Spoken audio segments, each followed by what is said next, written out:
black hair that was streaked with grey. Although at 46 you had to expect that.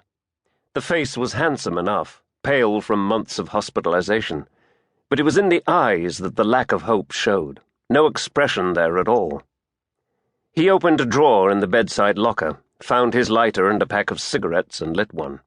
He was already coughing as he walked to the open window and looked out over the balcony to the garden. "Wonderful," she said. "One good lung left, so now you're trying to finish what the Japs started." There was a thermos flask filled with coffee by the bed. She poured some into a cup and brought it over. "Time to start living again, Commander. As they say in those Hollywood movies, for you the war is over. You should never have started in the first place. It's a young man's game." He sipped his coffee. "So what do I do?" "Back to Harvard, Professor." She smiled. "The students will love you. All those medals. Don't forget to wear your uniform the first day." He smiled in spite of himself, but only briefly. "God help me, Maddie, but I don't think I could go back. I've had the war, I know that." "And it's had you, Angel." "I know. The butcher shop at Telugu finished me off. It also seems to have finished me for anything else." "Well, you're a grown man. You want to sit around this room and quietly decay, that's your business." She walked to the door, opened it, and turned. "Only I would suggest you comb your hair and make yourself respectable. You've got a visitor." He frowned. "A visitor?" "Yes, he's with Commander Lawrence now. I didn't know you had any British connection." "What are you talking about?" Hare asked, bewildered. "Your visitor. Very top brass. A Brigadier Munro of the British Army, though you'd never think so. Doesn't even wear a uniform."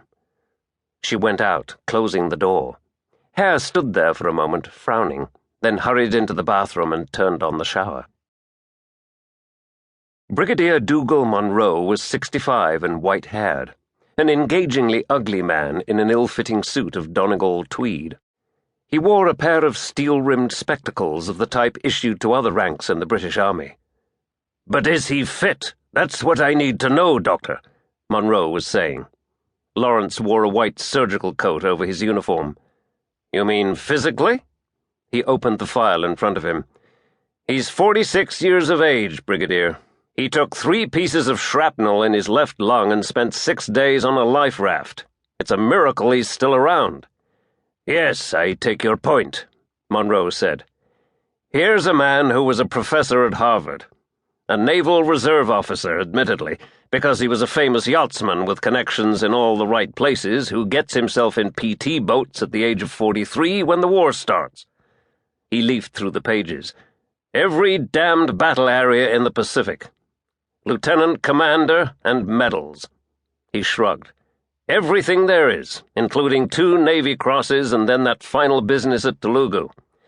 That Japanese destroyer blew him half out of the water, so he rammed her and set off an explosive charge. He should have died. As I heard it, nearly everyone else did," Munro observed. Lawrence closed the file. "You know why he didn't get the Medal of Honor? Because it was General MacArthur who recommended him, and the Navy doesn't like the Army interfering." "You're not regular Navy, I take it," Munro said. "Am I? Hell. Good. I'm not regular Army. So plain speaking, is he fit?" "Physically, yes. Mind you, I should think it's taken 10 years off the other end of his life. The medical board has indicated no further seagoing duty. In view of his age, he has the option of taking a medical discharge now." "I see." Munro tapped his forehead. "And what about up here? In the head?" Lawrence shrugged. "Who knows? He certainly suffered from depression of the reactive kind, but that passes. He sleeps badly, seldom leaves his room, and gives the distinct impression of not knowing what the hell to do with himself." "So he's fit to leave?" "Oh, sure.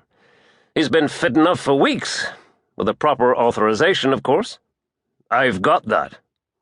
Munro took a letter from his inside pocket, opened it and passed it across.